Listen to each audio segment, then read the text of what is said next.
존경하는 전남 여수을 조계원 의원님 질의 부탁드립니다.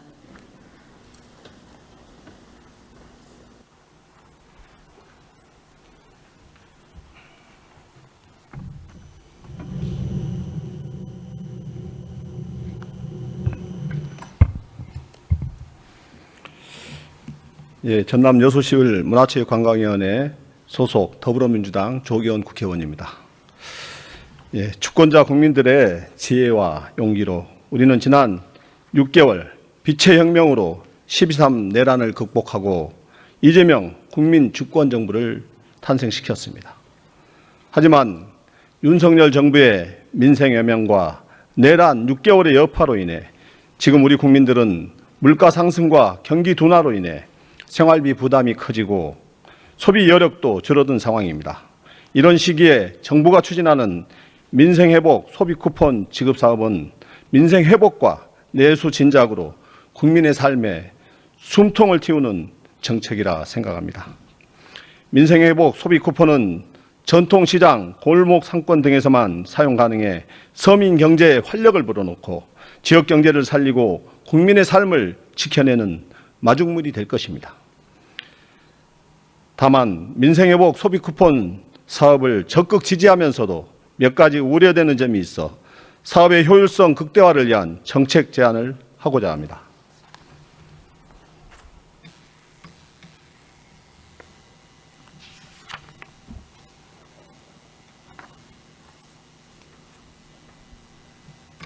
예, 임기훈 차관님.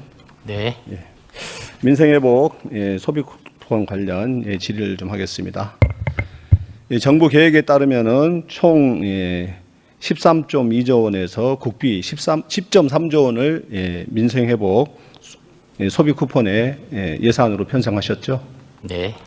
예, 이 중에 상위 10%에 대해서는 15만 원, 그리고 일반 국민에 대해서는 25만 원, 그리고 차상위 계층, 그리고 한부모 가정, 기초수급자에 대해서 이제 차등 보다 두터운 지원을 계획하고 있죠. 네. 근데 뭐 다른 부분은 몰라도 상위 10%를 굳이 구별해서 15만 원만 가장 적게 지급하는 이유가 뭡니까? 일단은 뭐 소비 효과를 극대화할 수 있는 방법, 그런 방법을 고안하는 과정에서 그렇게 됐습니다.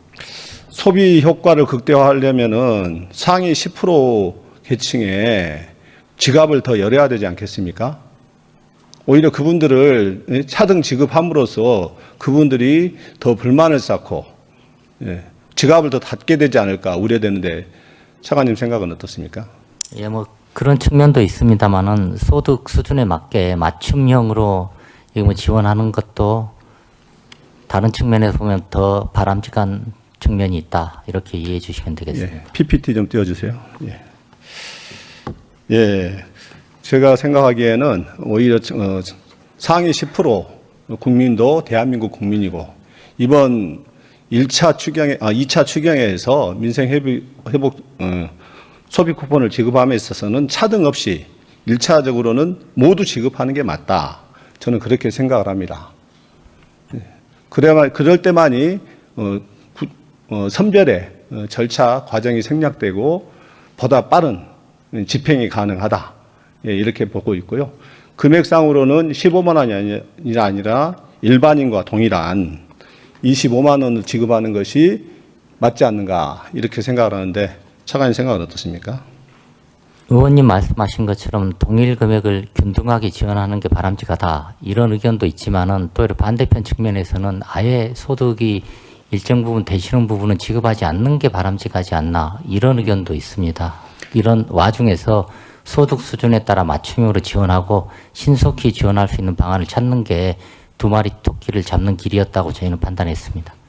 저는 그게 두 마리 토끼를 잡는 길이 아니라 오히려 그 반대의 길이 될 수 있다.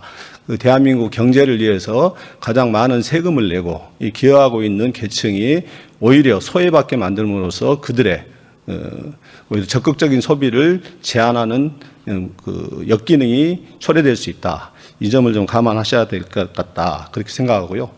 그리고 이제 건강보험료를 기준으로 상위 10%를 구별하게 돼 있죠, 지금. 근데 지난 2021년 재난지원금에서도 당시 이의 신청이 46만 건이 발생했습니다. 알고 계시죠? 네. 예. 즉, 이 46만 건의 이의 신청을 한 사람들은 가장 큰 불만을 가질 수밖에 없지 않겠는가. 이렇게 보는데 차관님 생각은 어떻습니까? 예, 집행하는 과정에서 불만이 최소화될 수 있도록 저희가 집행 방안을 강구할 거고요. 지금 의원님이 말씀 주신 것처럼 저희가 지금 20년하고 21년 지급해 본 경험이 있지 않습니까? 그때 경험을 이번에 집행 과정에서 세심하게 반영을 해서 그런 불만이 최소화될 수 있도록 하겠습니다. 2018년에 아동수당을 지급할 때 그때도 제일 처음에 90%에 대해서만, 상위 90%에 대해서만 아동수당을 지급했어요. 그런데 그때 10%를 선별하는 비용이 오히려 그 10%까지 포함해서 100% 지급하는 비용보다도 더 많이 소요되는 그런 아이러니한 상황이 발생을 했는데, 당시 10%를 구별하기 위해서 1,600억 원의 행정비용이 발생하는 사실은 알고 계십니까? 네. 예, 이번에 건강보험료를 기준으로 해서 상위 10%를 구별하는 데 있어서 행정비용은 어느 정도 소요됩니까? 시간도 얘기해 주시죠. 예, 그 파트만 관련해서는 그렇게 많은 비용이 소요되지 않고요. 전체적으로 드는 비용은 21년과 거의 비슷한 수준입니다. 예. 어쨌든 시간적으로 구별하는데 소요가 되겠죠. 예, 민생회복지원 쿠폰은 적기 지급이, 좀 빠른 지급이 가장 효율성을 극대화하는 길이다. 이렇게 생각을 하거든요. 차관님 생각은 어떻습니까? 예, 저희는 적기에 빠른 속도로 집행하는 것도 중요하고 소득 수준에 따라 맞춤형으로 지급하는 과제 또한 속도 못지않게 중요하다고 판단했습니다. 예. 다시 한번 강조하지만은 지금 표를 한번 보시면은 소득 상위와 일반을 구분하지 않고 25만 원씩 지급하고, 전체 모두 1차에서는 25만 원씩 지급하고 2차에서는 차상위 계층과 기초생활수급자에 대해서 이제 보다 두텁게 지원하는 이 정책으로 정책을 설계하는 것이 보다 타당하지 않겠는가. 물론 이렇게 설계하게 되는 경우는 이제 차상위 계층, 상위 계층 10%에 추가되는 예산이 511만 7천 명에 511만 7천 명에서 15만 원 곱해보면은 약 5천억 이상이 좀 추가 재원이 발생합니다. 그렇죠?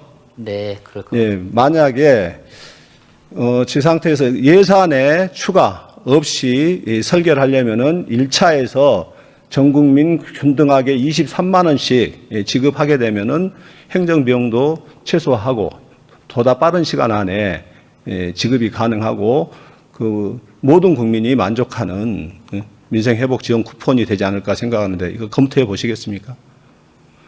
예, 저희는 정부안 단계에서 여기는 맞춤형 지급이 더 옳다라고 판단했고요. 의원님이 지금 제기하신 방안도 정부안 마련 과정에서 충분히 검토했다는 말씀으로 가름하고자 합니다. 검토해 볼 생각이 없다는 겁니까? 다시 한번 고려는 해보겠습니다. 네. 이게 다시 한번 강조하지만은 상위 10%의 국민도 대한민국 국민이고 오히려 상위 10%가 대한민국의 경제에서 기여하는 세금이나 이런 부분에서 많은 역할을 하고 있음에도 불구하고 그들에 대해서 차등을 두고 적게 지급하는 것은 오히려 그들의 지갑을 닫게 하는, 원래 민생회복 소비 쿠폰이 꾀하는 소비 진작의 효과를 감소시키는, 그리고 선별의 과정에서 불필요한 행정적 소요, 시간의 소요, 지체가 유발될 수 있다는 점을 각별히 유념하시고 정책의 설계, 재설계 부분도 검토해 주시기 바랍니다. 적어도 예산에 변동 없이 하는 경우도 가능하니까 1차에는 전체 보편 지급, 2차에서는 좀 차상위 계층과 기초생활수급자에 대한 두텁게 지원하는 부분, 이렇게 정책 설계를 적극적으로 다시 한번 검토해 주시기 바랍니다. 예, 그리고 고용노동부 장관님 나와 계십니까? 네, 고용노동부 차관입니다. 예, 차관님이시고요. 예. 그 고용위기 지역 지정 관련 제도 개선에 대해서 질의하겠습니다. 혹시 여수 국가산단의 위기에 대해서는 알고 계십니까? 예, 보고받았습니다. 예. 그 이재명 대통령께서는 지난 2월 10일 국회 교섭단체 대표연설에서 제조 부활에 대해서 말씀하시면서 기업이 폐업하면 지역 경제는 쑥대밭이 됩니다. 포항, 울산, 광양, 여수, 아산이 바로 그곳입니다. 긴급 지원이 필요합니다. 라고 말씀하셨습니다. 그리고 이번 대통령 선거에서는 여수 지역 공약으로 석유화학 산업의 경쟁력 회복에 적극 전하겠다. 이렇게 말씀하셨는데 알고 계시죠? 네, 알고 있습니다. 예. 지금 대통령님의 말씀처럼 제조 부활이 절실한 상황입니다. 여수는 이미 그 국가 산단의 위기가 도미노로 퍼져서 이미 자영업자와 소상공인의 골목 상권의 위기까지 치닫고 있습니다. 대로변호의 상가도 지금 뭐 두직걸로 임대나 폐업이 써붙여 있습니다. 이렇게 아주 심각한 상황인데요. 그 고용위기 지역 지정 제도는 국내의 경제 사정의 변화 등으로 고용 사정이 현저히 악화되었거나 급격한 고용 감소가 확실시 되는 지역에 대해서 고용위기 지역으로 지정하는 제도죠. 맞습니다. 예. 그 지정 지표로 보면은 고용보험 피보험자 증가압률, 고용보험 피보험자 수 5% 이상 감소, 구직급여 신청자 수 20% 이상 증가, 고용보험 가입 사업장 수 5% 이상 감소, 이 정량적 기준을 제시하고 있죠. 맞습니다. 예. 근데 여수에 따져보니까 이 정량적 기준을 만족을 하고 있지 못하더라고요. 예. 지금 표를 보시면 나옵니다. 네. 지금 유일하게 만족하는 게 구직급여 신청자 수가 이제 20% 이상에서 26.2% 증가한 상황만 반영이 되는데 이 고용위기 지역 신청 시 한국 표준산업분류 KSIC 분류 코드라고 하더라고요. 이걸로 고용위기 신청 지역에 주력 산업 코드로 신청하는 거죠. 예, 맞습니다. 예. 근데 전남 여수의 경우 예를 들면은 석유화학 산업의 기초화학 물질 제조업, 합성 고무 및 플라스틱 제조업을 중심으로 한 고용위기 지표를 산출토록 되어 있습니다.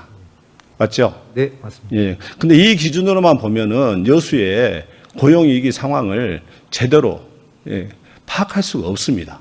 예. 그래서 오히려 이와 연관된 플랜트 건설업, 그다음 대기업 포장 출하 등 사내 하청 인력 도급업, 일용직 고용 변동 이런 부분들이 반영이 되어 있지 않습니다. 이 정량적 지표 자체가 설계가 잘못되어 있다는 겁니다.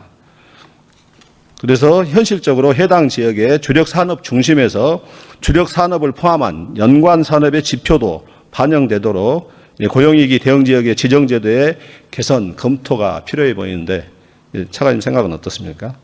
그 의원님 지적해 주신 것처럼 현행 제도가 현실화된 그 고용위기를 기준으로 판단함에 따라서 좀 선제적 대응이 한계가 있는 것이 사실입니다. 그래서 저희가 지금 현재 좀 개선 방안을 검토 중인데 개선 방안 마련되면 의원님께 보고 드리도록 하겠습니다. 예, 개선 방안 마련에 최대한 빨리 서둘러 주시기 바랍니다. 지금 여수 그 산단의 위기는 지금 말로 표현할 수가 없는 상황입니다. 소 잃고 애완간 고칠 수 있습니까? 고치면 뭐 하겠습니까? 그래서 의원님 뭐 참고로 말씀드리면 저희가 그래서 여수 네. 석유화학 관련 일자리 사업에 6월 13일 한 45억 정도 우선 지원하기로 결정했는데 의원님 말씀하신 그런 사항도 포함해서 종합적으로 검토해서 한번 보고 드리도록 하겠습니다. 예, 예. 참고 삼아서 이게 지금 여수 지역 경기 동향을 그 제시를 했는데 석유화학산업 플랜트 건설 발주액이 2024년도 어려웠거든요. 그때 대비해서도 지금 4,747억이니까 78.4%가 감소했습니다. 예. 그리고 이제 플랜트 건설업 종사자가 지금 26.1%가 감소했습니다. 예, 다음 슬라이드 부탁드립니다. 다음 슬라이드요. 예. 예, 지금 뭐 경제 상황도 그렇고, 예, 지금 2024년에 그 영업이익이 2023년보다 적게 나온 것은 공장 가동률 자체를 줄여버렸기 때문입니다. 고정 그 비용을 최대한 삭감시키고 줄이면서 저렇게 된 것이고, 사실상 공장이 멈춰서는 단계로 가고 있다. 이렇게 봐도 무방합니다. 또 다음 슬라이드요. 예. 그래서 지금 공장 가동률이 지금 대폭 하락되고 있고, 이게 지금 앞서 얘기했던 것처럼 그 이제 가동 중단과 재개를 반복하는 그런 상황이 반복되고 있고요. 예, 다음이요. 예. 그리고 뭐 구인 배수 여기 지표 그리고 플랜트 건설업 예, 지금 그 36%가 감소했고 예, 타 지역으로 이제 현재 좀 여수에 이동 남아서 일하는 사람이 40% 수준도 안 됩니다. 37.7%입니다.